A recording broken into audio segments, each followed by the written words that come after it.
إن الحمد لله نحمده ونستعينه ونستغفره ونعوذ بالله من شرور أنفسنا ومن سيئات أعمالنا من يهده الله فلا مضل له ومن يضلل فلا هادي له وأشهد أن لا إله إلا الله وحده لا شريك له وأشهد أن محمدا عبده ورسوله صلى الله عليه وعلى آله وصحبه وسلم.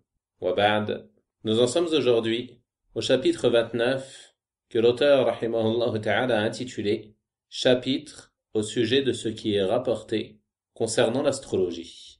Ce qui est visé par l'astrologie, comme on l'a mentionné dans un cours précédent, c'est l'ensemble des croyances soutenant que les astres ont une influence sur le cours des événements terrestres.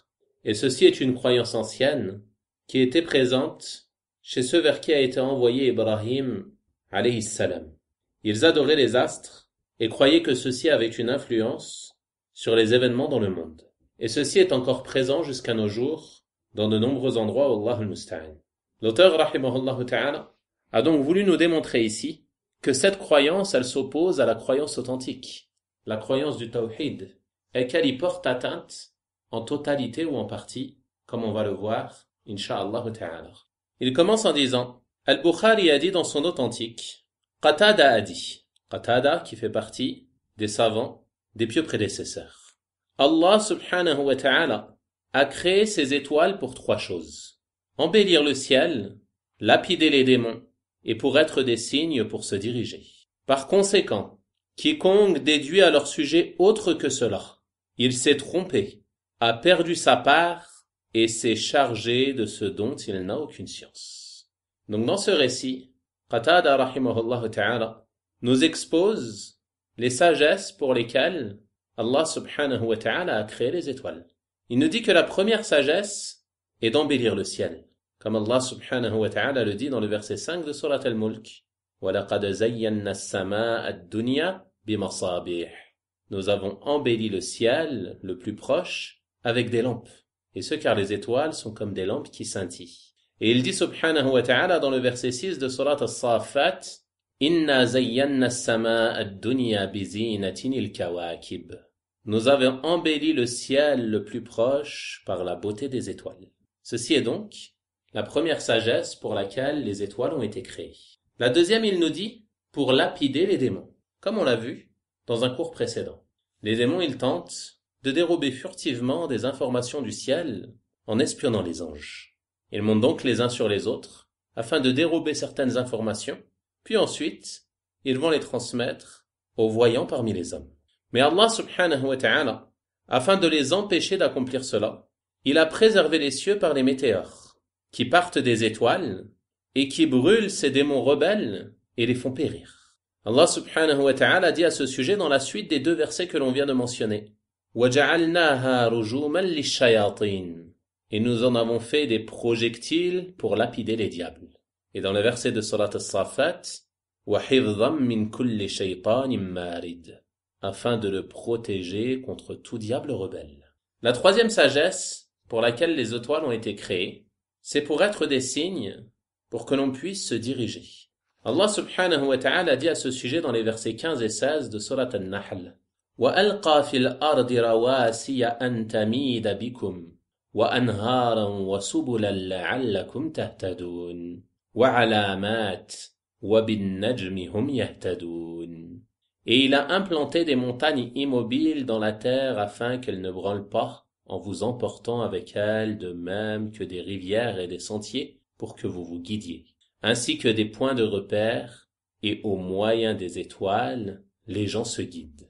Allah subhanahu wa ta'ala a donc placé sur terre, pour les voyageurs, et ceux qui se déplacent sur celle-ci, des points de repère, afin qu'ils puissent se guider. Et il a placé aussi des points de repère dans le ciel. Les points de repère sur terre, ce sont les routes, les sentiers, les montagnes, les rivières, et ainsi de suite. Ceci permet aux gens de savoir où se diriger, où ils se trouvent. Et également dans le ciel, il a placé les étoiles, le soleil et la lune. Et les gens s'en servent pour trouver leur chemin lorsqu'ils sont en voyage. D'autant plus dans la mer, dans laquelle il n'y a ni route, ni montagne, ni rien du tout. Les marins, auparavant, ils ne se guidaient que par l'observation des étoiles. Et également lorsque la personne se trouve dans un endroit désertique, les étoiles lui permettent de pouvoir connaître les points cardinaux pour celui qui a la connaissance de cela. Donc l'observation des étoiles, elle te permet de connaître les points cardinaux, de connaître le nord, le sud, l'est et l'ouest. Et elle te permet ainsi également de connaître la direction dans laquelle tu dois prier, la direction de la Qibla. Ceci fait donc partie des sagesses pour lesquelles Allah subhanahu wa ta'ala a créé les étoiles. Et celui qui voudrait ajouter à ces trois choses qu'Allah subhanahu wa ta'ala a mentionnées dans son livre, d'autres raisons de l'existence des étoiles, alors comme l'a dit Qatada, par conséquent, quiconque déduit à leur sujet autre que cela, autre que ces trois sagesses, il s'est trompé. En effet, il s'est trompé car Allah subhanahu wa ta'ala ne les a pas créés pour cela, comme ceux qui disent que les astres ont une influence sur les événements terrestres, ou ceux qui croient que les étoiles sont la cause de la venue des vents, ou de la descente de la pluie, ou de la mort d'une personne, ou de la naissance d'une personne, et ainsi de suite parmi les différentes croyances qu'ils peuvent avoir. Comme ceux qui disent que ceux qui naissent sous cette étoile seront bienheureux et ceux qui naissent sous cette étoile seront malheureux, et ainsi de suite parmi les croyances erronées qui s'opposent à la croyance authentique. Tout ceci fait partie des conjectures et des choses infondées au sujet desquelles il n'y a aucune preuve. Et ce n'est pas pour cela qu'Allah subhanahu wa ta'ala a créé les étoiles.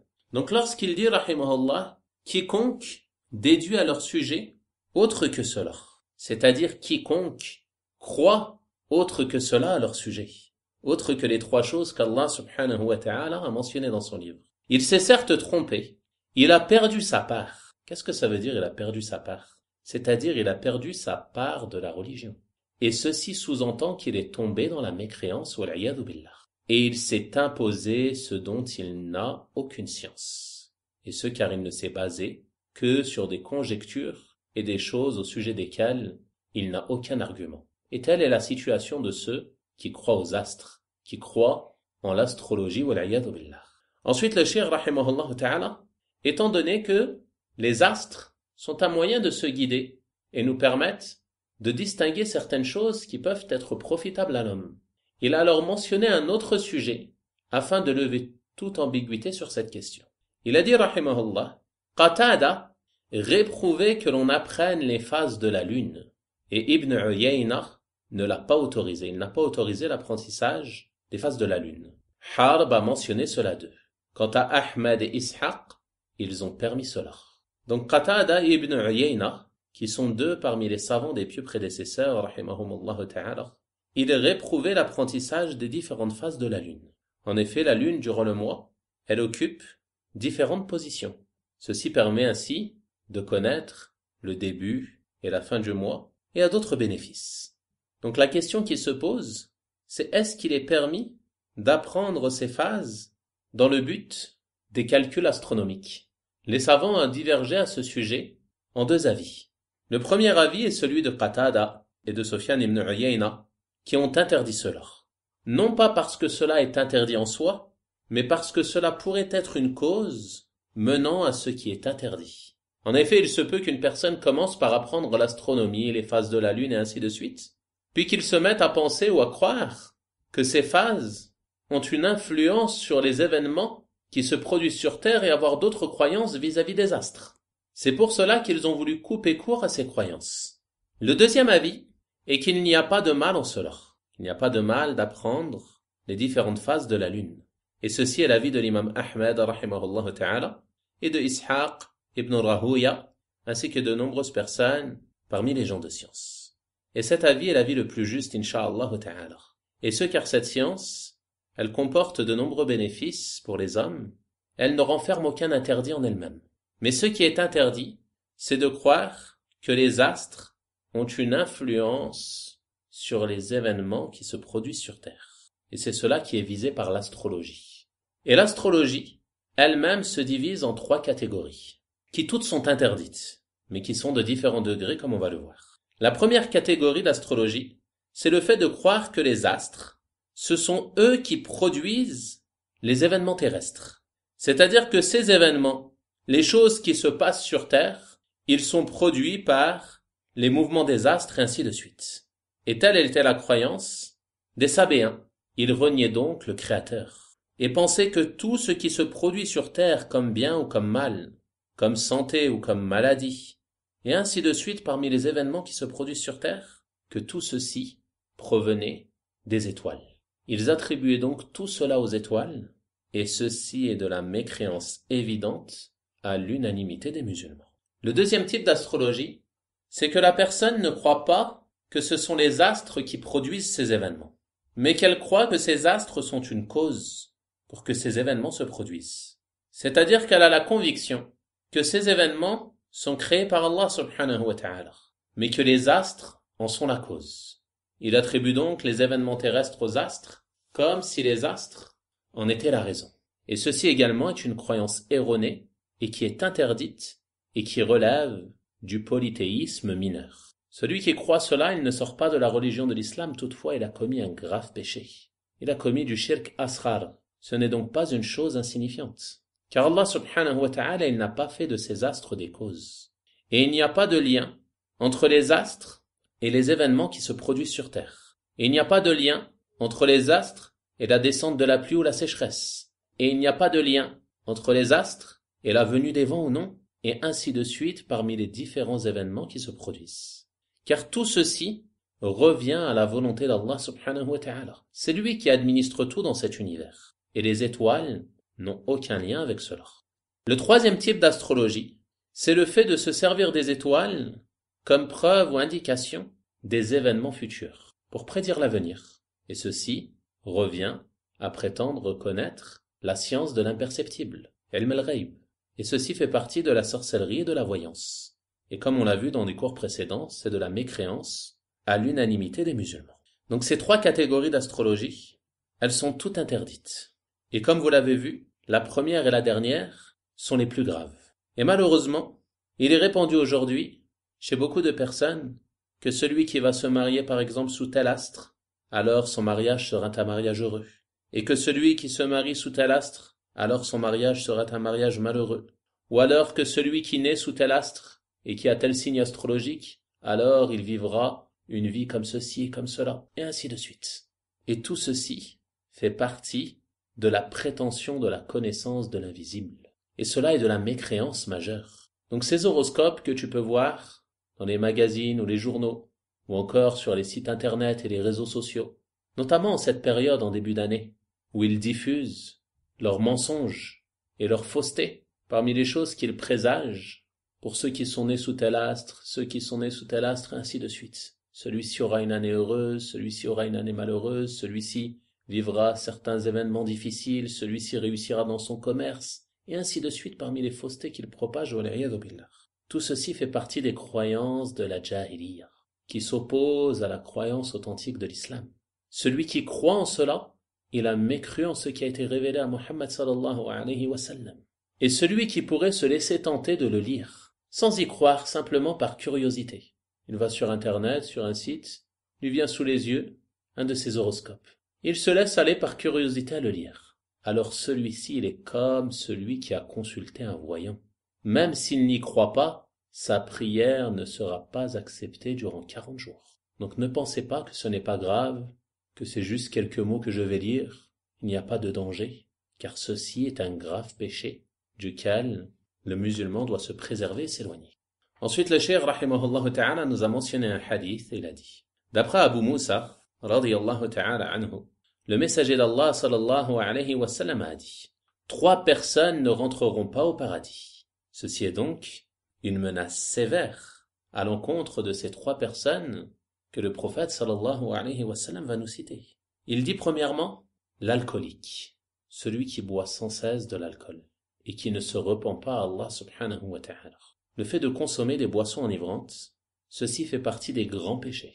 Et celui qui considère cela licite, c'est-à-dire qu'il considère que boire de l'alcool est licite en islam, alors celui-ci il a mécru, car il a rendu licite ce qu'Allah subhanahu wa ta'ala a formellement interdit. Et celui qui a la conviction que cela est interdit et que cela est un péché, mais qu'il le boit par faiblesse ou parce qu'il suit ses passions et ses désirs, alors celui-ci, il a commis un grand péché. Et il est considéré comme musulman pervers, à la fois faible. Et il faut savoir qu'il y a une peine légale pour cela en islam. Ce n'est donc pas un péché à prendre à la légère. Et Allah subhanahu wa ta'ala a établi une peine légale pour ce grand péché afin de préserver la raison, qui est la chose la plus noble qui a été accordée à l'homme. Le fait d'avoir la raison, de pouvoir distinguer entre le bien et le mal, de distinguer entre ce qui est profitable et ce qui est nuisible, et ainsi de suite. Ceci fait partie des choses les plus nobles qu'Allah subhanahu wa ta'ala nous a accordées. Et celui qui perd sa raison, comme c'est le cas de celui qui est en état d'ivresse, alors il est encore plus vil qu'un animal. Il perd toute valeur morale, il va se nuire à lui-même et nuire aux autres, et ainsi de suite parmi les choses qui peuvent être commises lorsque la personne est en état d'ivresse. Et combien de méfaits dans les sociétés sont la conséquence de la consommation d'alcool, que ce soit les violences familiales, les accidents de la route, ou pire encore des meurtres, wallah al-musta'an. C'est pour cela qu'Allah subhanahu wa ta'ala, il a interdit dans notre noble religion, qui est une religion parfaite, la consommation des boissons enivrantes. Et il a légiféré, pour celui qui commet ce péché, une peine légale ici-bas, et une menace sévère dans l'au-delà. Comme le prophète sallallahu alayhi wa sallam l'a dit dans ce hadith, il ne rentrera pas au paradis. Cela ne veut pas dire qu'il sort de l'islam, car, comme on a dit, tant qu'il sait que c'est un péché, mais qu'il fait cela par passion, qu'il suit ses désirs, il est musulman, mais c'est un musulman à la fois faible, un musulman qui est en danger, tant qu'il ne se repent pas. Et il est sous cette menace sévère d'Allah subhanahu wa ta'ala. Ensuite, il a dit, sallallahu alayhi wa sallam, mentionnant la deuxième personne qui ne rentrera pas au paradis, celui qui rompt les liens de parenté. Les personnes avec qui tu es lié par la parenté, ce sont tous tes proches du côté paternel et maternel. Et entretenir les liens de parenté est une chose obligatoire en islam, après la bonté envers les parents. Et lorsque l'on parle de maintenir les liens de parenté, cela désigne les liens avec les enfants, les petits-enfants, les frères et sœurs, les neveux, ainsi que les oncles et les tantes, paternels et maternels. De même que les grands-parents des côtés paternels et maternels. Et les premiers avec qui il est obligatoire d'entretenir les liens, ce sont les parents, car ce sont les plus en droit de notre bonté. Puis viennent après eux les enfants, puis les frères et leurs enfants, puis les oncles et les tantes paternelles et leurs enfants, puis les oncles et les tantes maternelles et leurs enfants. Tout ceci rentre dans la généralité de la parole d'Allah subhanahu wa ta'ala qui a dit « Wa'budu Allah wa la tushriku bihi shay'a wa bil walidayni ihsana wa bidil qurba » Adorez Allah et ne lui donnez aucun associé et faites preuve de bienfaisance envers les parents et envers ceux avec qui vous avez un lien de parenté. Ceci est donc une chose qu'Allah subhanahu wa ta'ala a ordonnée. Par conséquent, celui qui rompt les liens de parenté, il a alors commis un grand péché. Et il a été maudit dans le Coran. Allah subhanahu wa ta'ala dit dans son noble livre, au verset 22 et 23 de Surat Muhammad, فَهَلْ عَسَيْتُمْ إِن تَوَلَّيْتُمْ أَن تُفْسِدُوا فِي الْأَرْضِ وَتُقَطِّعُوا أَرْحَامَكُمْ. Si vous vous détournez, ne risquez-vous pas de semer la corruption sur terre et de rompre vos liens de parenté? أُولَئِكَ الَّذِينَ لَعَنَهُمُ اللَّهُ. Ceux-là sont ceux qu'Allah a maudits, ceux qu'Allah a privés et éloignés de sa miséricorde. On demande à Allah subhanahu wa ta'ala de nous préserver. Et dans le hadith al-Qudsi, rapporté par les imams al-Bukhari et Muslim, rahimahumallahu ta'ala, Allah subhanahu wa ta'ala a dit selon le sens, en s'adressant au lien de parenté, celui qui te maintient, alors je maintiendrai le lien avec lui. Et celui qui te rompt, alors je romprai le lien avec lui. Et dans ce hadith que l'auteur rahimahullah ta'ala a cité, le prophète sallallahu alayhi wa sallam nous dit que celui qui rompt le lien de parenté ne rentrera pas au paradis. Ceci est donc une menace sévère contre celui qui commet ce grave péché. Enfin, la troisième personne que le prophète sallallahu alayhi wa sallam a citée, et qui est la raison pour laquelle l'auteur rahimahullah ta'ala a mentionné ce hadith dans ce chapitre, c'est que le prophète sallallahu alayhi wa sallam a dit que parmi ces personnes qui ne rentreront pas au paradis, il y a celui qui croit en la sorcellerie. Et si on pourrait se dire, quel est le lien avec ce chapitre? Le chapitre concerne l'astrologie. Pourquoi? Le cheikh rahimahullah ta'ala a cité un hadith dans lequel le prophète sallallahu alayhi wa sallam déclare cette menace à l'encontre de celui qui croit en la sorcellerie. La réponse est que l'astrologie, elle fait partie des formes de sorcellerie. Rappelez-vous le hadith que l'on a vu dans un chapitre précédent au sujet des sortes de sorcellerie. dans lequel le prophète sallallahu alayhi wa sallam a dit « Celui qui apprend une branche de l'astrologie a certes appris une branche de la sorcellerie. » Celui qui apprend une part de la science de l'astrologie, c'est comme s'il avait appris une part de la sorcellerie. Donc l'astrologie, c'est une sorte de sorcellerie. Et c'est pour cela que l'auteur, rahimahullah ta'ala, a mentionné ce hadith dans ce chapitre. Car le prophète sallallahu alayhi wa sallam nous indique que celui qui croit en la sorcellerie, et entre dans cela celui qui croit en l'astrologie, il ne rentrera pas au paradis. Il se peut qu'il ne rentre pas au paradis en raison de sa mécréance, comme on l'a vu, s'il croit que les astres produisent les événements qui se passent sur Terre, ou alors s'il croit que les astres sont des indications et des preuves d'événements futurs et qu'il prétend connaître l'invisible, alors celui-ci est mécréant. Il ne rentrera donc pas au paradis en raison de sa mécréance. Et il se peut qu'il n'y rentre pas en raison de son péché, si cela concerne le deuxième type d'astrologie que l'on a mentionné. Quoi qu'il en soit, on voit à travers cela qu'il est obligatoire pour le musulman de prendre garde et de s'éloigner de toutes ces croyances liées aux astres. Ensuite, le cheikh rahimahullah ta'ala, après ce chapitre, a mentionné un autre chapitre qui est lié à celui-ci. Il a donc dit, dans le 30e chapitre, chapitre sur ce qui est rapporté sur l'attribution de la pluie aux étoiles. Littéralement, le titre est ce qui est rapporté sur la demande de la pluie aux étoiles.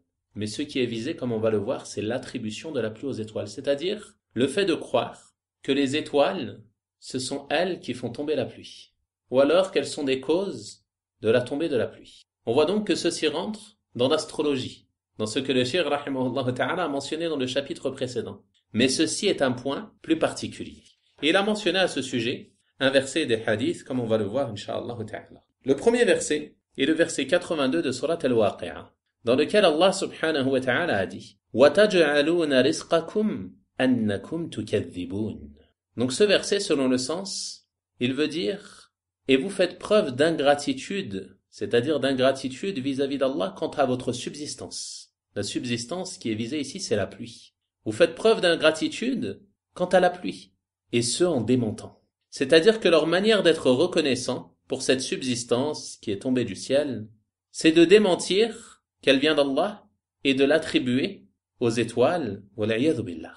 Et telle était la situation des gens de la Jahiliya, qui disaient que la pluie descendait en raison de l'apparition de tel astre, ou en raison de la disparition de tel astre. Ils attribuaient donc la descente de la pluie à l'apparition ou la disparition des astres. Allah subhanahu wa ta'ala les a donc démentis dans son noble livre en révélant ce verset. وَتَجْعَلُونَ رِزْقَكُمْ Et vous faites preuve d'ingratitude quant à votre subsistance, quant à la pluie. أَنَّكُمْ تُكَذِّبُونَ En démentant qu'elle vient d'Allah et en l'attribuant aux étoiles. Et ceci est un mensonge évident. Car celui qui fait descendre la pluie, ce n'est autre qu'Allah subhanahu wa ta'ala.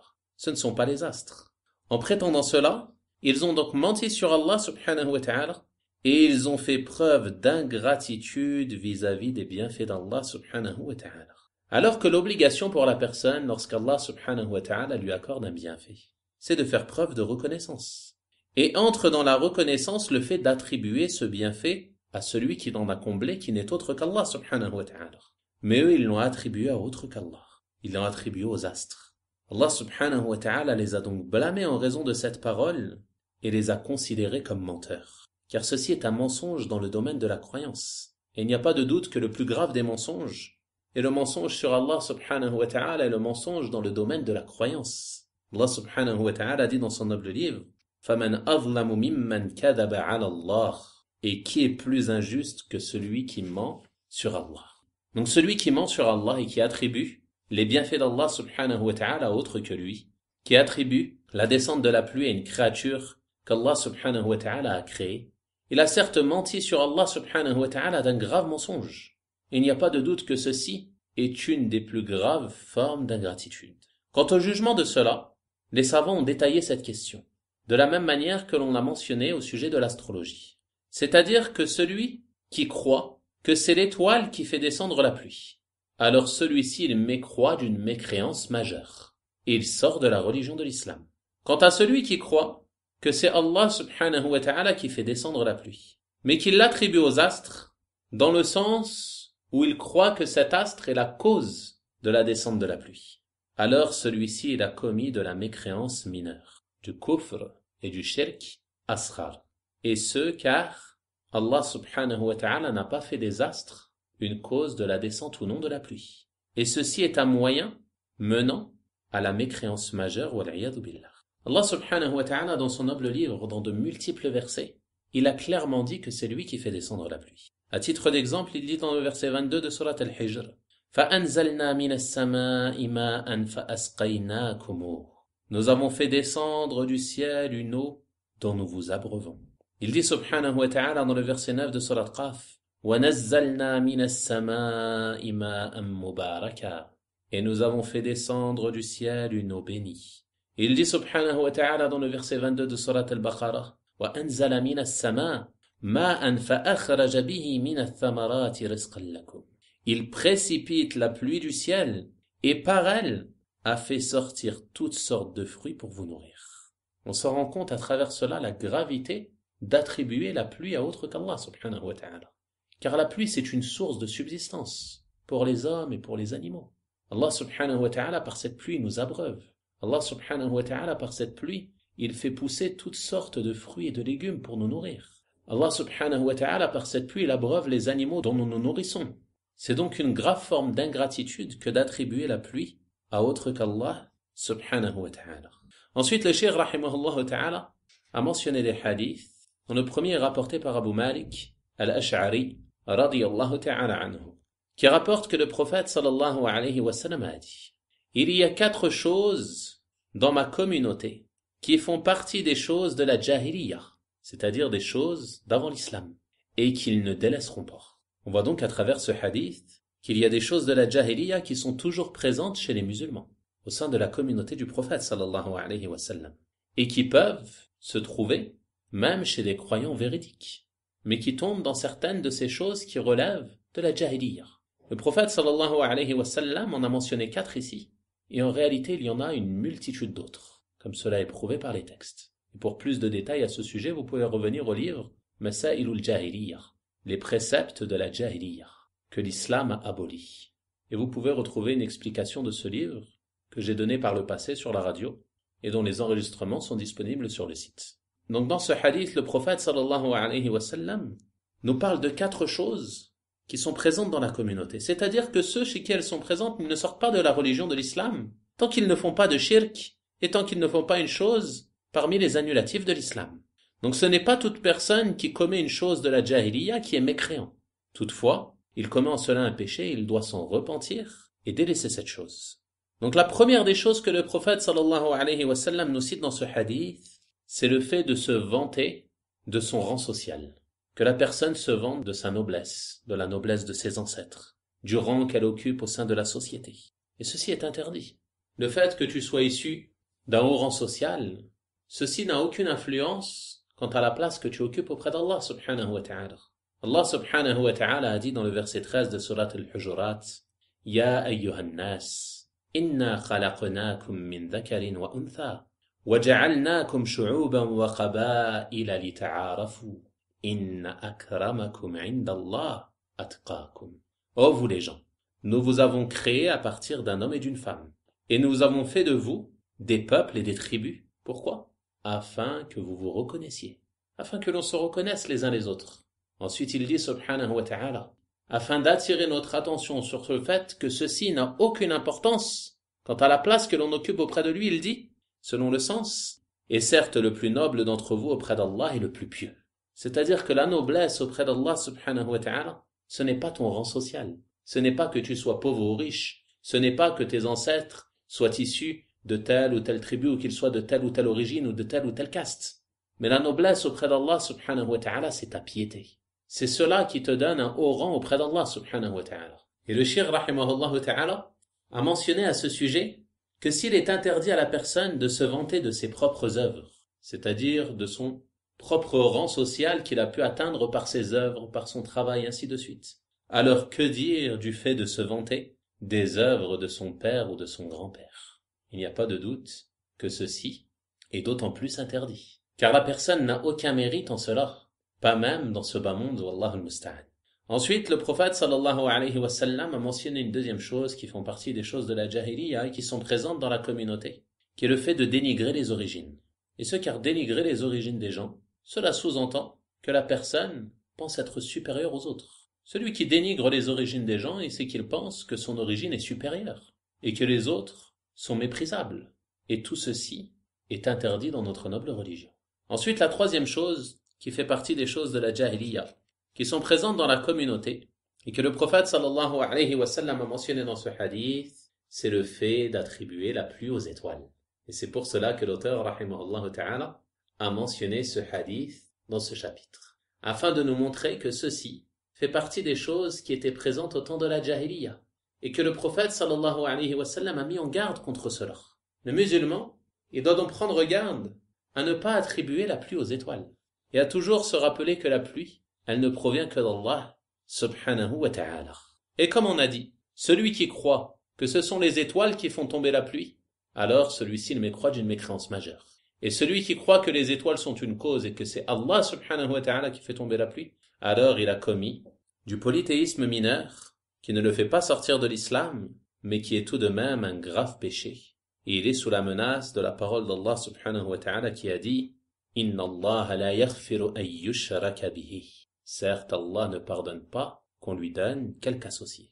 Quant au fait de dire « Nous avons eu de la pluie sous tel astre », alors ceci est permis et il n'y a pas de mal en cela, incha'Allah ta'ala. Car ce n'est pas une manière d'attribuer la pluie aux étoiles. C'est comme si tu disais « Nous avons eu de la pluie tel jour, ou tel mois, ou telle semaine, ou à telle heure ». Il n'y a pas de gêne en cela, incha'Allah ta'ala. Mais ce qui est interdit, c'est d'attribuer la pluie à l'étoile en pensant que c'est celle-ci qui est la cause de la tombée de la pluie. Ensuite, la quatrième chose que le prophète sallallahu alayhi wa sallam a mentionné dans ce hadith, c'est les lamentations sur un mort, c'est-à-dire après un décès. Le fait d'élever la voix pour se plaindre et se lamenter. Ceci est interdit. D'autant plus si cela est accompagné du fait de se déchirer les vêtements ou de se frapper les joues, et ainsi de suite parmi les choses que les gens peuvent faire pour se lamenter. Et ceci fait partie des grands péchés. Et il est obligatoire pour le musulman lorsqu'il est touché par une telle calamité, la perte d'un proche, la perte de quelqu'un de sa famille, la perte d'une personne qui lui est chère, de faire preuve de patience et d'espérer la récompense de la part d'Allah subhanahu wa ta'ala, en ne faisant et en ne disant que ce qui plaît à Allah subhanahu wa ta'ala sans se lamenter. Car le fait de se lamenter, de crier, de se déchirer les vêtements, de se frapper, ceci indique que la personne n'est pas satisfaite de ce qu'Allah subhanahu wa ta'ala a décrété. Et ceci indique un manque évident de patience. Et tout ceci relève des choses de la jahiliya que l'islam est venu abroger et interdire. Ensuite, le prophète sallallahu alayhi wa sallam a dit « Et celle qui se lamente, si elle ne se repent pas avant de mourir, on la fera se lever au jour de la résurrection, portant un vêtement de goudron et un autre de galle. » Et ce hadith est rapporté par l'imam Muslim, rahimahullah ta'ala. Et celle qui se lamente, le prophète sallallahu alayhi wa sallam a précisé ici la femme, car c'est elle qui est le plus sujette à ce genre de lamentation. Donc celle qui se lamente et qui ne se repent pas, c'est-à-dire qui ne délaisse pas ce péché et qui ne le regrette pas, alors elle est sous la menace qu'il va citer. Mais si elle se repent, qu'elle remplit les conditions du repentir, qu'elle revient à Allah subhanahu wa ta'ala, qu'elle délaisse ce péché, qu'elle le regrette, et qu'elle a la ferme volonté de ne plus commettre ce péché, alors si elle remplit ces conditions, son repentir est accepté, incha'Allah ta'ala. Et ceci nous indique également que le repentir efface l'ensemble des péchés, même si c'est un grand péché, même si c'est du shirk ou de la mécréance, car le repentir efface tout ce qui le précède à partir du moment où la personne remplit les conditions du repentir et est véridique avec Allah subhanahu wa ta'ala. Donc il dit si elle ne se repent pas avant de mourir, et ce car, au moment de l'agonie, le repentir n'est plus accepté. On la fera lever au jour de la résurrection, c'est-à-dire lorsqu'elle sortira de sa tombe, portant un vêtement de goudron et un autre de galle. Ceci est donc une menace sévère à l'encontre de celle qui se lamente après la perte d'un proche ou suite à un décès. On voit donc à travers ce hadith l'interdiction et le blâme contre ces choses qui font partie des choses de la jahiliya, qui font partie des grands péchés que l'islam est venu interdire. Donc celui qui sait qu'il a en lui une de ces choses, ou qu'il commet un de ces péchés, il lui incombe de revenir à Allah subhanahu wa ta'ala et d'en s'en repentir avant qu'il n'en soit trop tard. Ensuite, le cheikh rahimahullah ta'ala a mentionné un second hadith et il a dit, et ils ont tous deux rapporté, c'est-à-dire Al-Bukhari et Muslim, d'après Zayd ibn Khalid, radiyallahu ta'ala anhu, qui a dit, le messager d'Allah sallallahu alayhi wa sallam nous dirigea la prière de l'aube à Al-Hudaybiyah. Hudaybiyah qui est un endroit à proximité de Mecca. Lorsqu'il termina, il se tourna vers les gens. Telle est la sunna du messager d'Allah sallallahu alayhi wa sallam. Que lorsque l'imam termine la prière, il ne reste pas dirigé vers la Qibla, mais il se tourne vers les fidèles et leur fait face, comme faisait le prophète sallallahu alayhi wa sallam. Il a ensuite dit, savez-vous ce qu'a dit votre Seigneur? Il commence ici à exhorter ses compagnons radiyallahu ta'ala anhum, et ce leur adressant cette question, afin d'attirer leur attention sur ce sujet qui est un sujet très important. Et ceci nous montre qu'il est légitime pour l'imam ou autre de sermonner les gens après la prière, notamment si cela est nécessaire, qu'il y a besoin d'attirer l'attention au sujet d'une erreur qui s'est produite, ou d'attirer l'attention sur une obligation qu'il faut accomplir, et ainsi de suite. Il est légiféré de sermonner les gens de temps à autre, mais de ne pas le faire continuellement, afin que les gens ne se lassent pas, comme le faisait le prophète sallallahu alayhi wa sallam. Ils ont donc répondu, Allahu wa rasuluhu a'lam. Allah et son messager savent mieux. Ils ne savent pas la réponse, ils ne s'imposent pas de parler sur une chose qu'ils ne connaissent pas, ils ne font pas de conjectures, ils ne disent pas je pense que, il se peut que, ils ne savent pas la réponse donc, ils renvoient la science à Allah et à son messager sallallahu alayhi wa sallam. Et à son messager, cela a été permis de son vivant sallallahu alayhi wa sallam. Mais après sa mort, nous disons seulement Allahu a'lam. Allah c'est mieux. Il dit alors sallallahu alayhi wa sallam, il a dit, c'est-à-dire Allah a dit. Et ceci nous montre également qu'Allah subhanahu wa ta'ala a parmi ses attributs la parole. Il parle quand il veut et comme il veut subhanahu wa ta'ala. D'une parole qui convient à sa majesté subhanahu wa ta'ala, qui n'est pas semblable à celle des créatures. Il a donc dit subhanahu wa ta'ala selon le sens, ce matin, certains de mes serviteurs ont cru en moi et d'autres ont renié. C'est-à-dire ce matin en raison de la tombée de la pluie. Certains de mes serviteurs ont cru en moi, m'ont attribué ce bienfait, et d'autres ont renié cela. On voit à travers cela que l'obtention d'un bienfait, c'est en réalité une épreuve de la part d'Allah subhanahu wa ta'ala. Beaucoup de personnes pensent que les épreuves, c'est seulement les choses négatives qui t'atteignent. Les maladies, les accidents, la perte d'un proche, la perte d'argent, ainsi de suite. Mais en réalité, lorsque tu es comblé par un bienfait de la part d'Allah subhanahu wa ta'ala, comme la santé, l'argent, ceci en réalité c'est une épreuve également, afin de voir si tu es reconnaissant. Donc les serviteurs, lorsqu'ils reçoivent des bienfaits de la part d'Allah, certains croient en lui, c'est-à-dire certains sont reconnaissants envers lui, et d'autres renient ce bienfait et font preuve d'ingratitude en l'attribuant par exemple à autre qu'Allah subhanahu wa ta'ala. Ensuite, il a expliqué cela, sallallahu alayhi wa sallam, toujours rapportant la parole d'Allah subhanahu wa ta'ala.